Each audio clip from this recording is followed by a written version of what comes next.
Na asante sana kwa kuendelea kutizama taarifa zetu, nasi tukiendelea kukufahamisha yaliyojiri ni kwamba naibu inspekta jenerali wa polisi aliyejiondoa kwa muda Eliud Lagat ni miongoni mwa watu ambao mamlaka ya kuchunguza utendakazi wa polisi au IPOA inalenga kuchukua taarifa kwao kuhusiana na mauaji ya Albert Ojwang.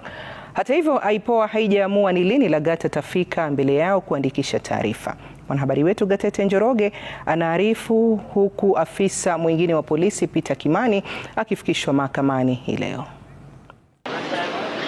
Baada ya kujiondoa ofisini kwa muda kuipa IPOA nafasi ya kuchunguza mauaji ya Albert Ojwang bila ushawishi, Eliud Lagat sasa anatarajiwa kufika mbele ya mamlaka hiyo kutoa taarifa yake. Duru karibu na uchunguzi zikituarifu uamuzi huo uliafikiwa jana na bodi ya IPOA na kutoa jukumu la kutoa maagizo ya ni lini atafika kwa kitengo cha uchunguzi kuamua. Lagat ndiye alikuwa mlalamishi katika kesi iliyopelekea kukamatwa kwa Ojwang, aliyeripotiwa kufariki kituo cha polisi cha Central.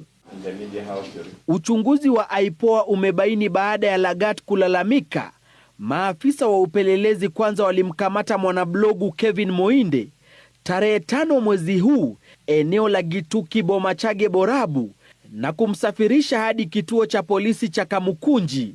Ni baada ya kumhoji Moinde ndipo maafisa hao walielezwa kuhusu marehemu Ojwang na wakafululiza hadi Homa Bay walikomkamata.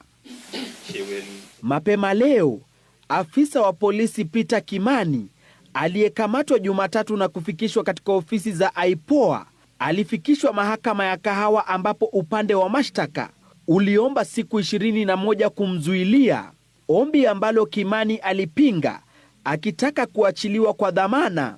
Uamuzi utatolewa Ijumaa wiki hii.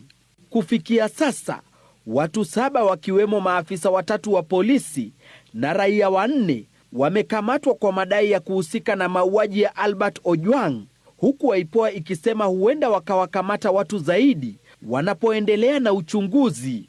IPOA imeomba kamati ya usalama bunge la kitaifa kusaidia kuwawezesha kupata matokeo kwa haraka kutoka maabara ya serikali, kupatikana kwa rekodi za simu na kuchunguzwa kwa kanda za CCTV. Gatete Njoroge, Runinga ya Citizen.